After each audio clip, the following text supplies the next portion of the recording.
ஸ்ரீமதே ராமானுஜாய நமஹ. ஸ்ரீரங்கம் நம்பெருமாளுக்கு தனி சிறப்பு விசேஷம்.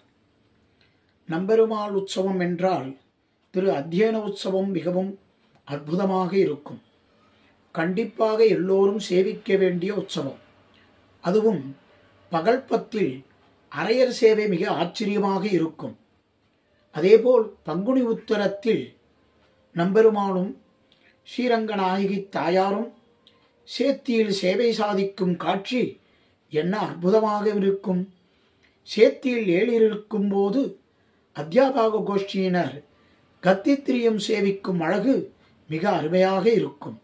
இந்த வைபவத்தை சுவாமி ராமானுஜர் ஏற்படுத்தியுள்ளார்.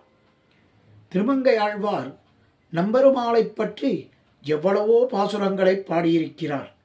அதில் பொய்வண்ணம் மனத்தகத்தி புலனைந்தும் செலவைத்து மெய்வண்ணம் நினைந்தவர்க்கு மெய் நின்ன வித்தகனை மைவண்ணம் கருவியில் போல் திகழ்வண்ண மரகதத்தின் அவ்வண்ண வண்ணனையான் கண்டது தென்னரங்கத்தே என்கிறார் திருமங்கையாழ்வார்.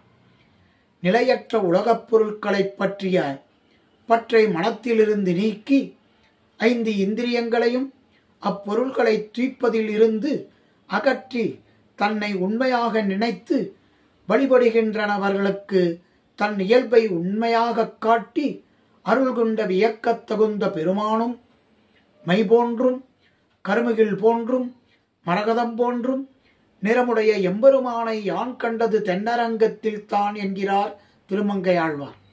அதேபோல் சிறிய திருமடலில் ஆராமம் சூழ்ந்த வரங்கம் என்றும் பெரிய திருமடலில் மண்ணும் அரங்கத்து என் மாமணியே என்றும் பாடுகிறார். ஸ்ரீமதே ராமானுஜாய நமஹ.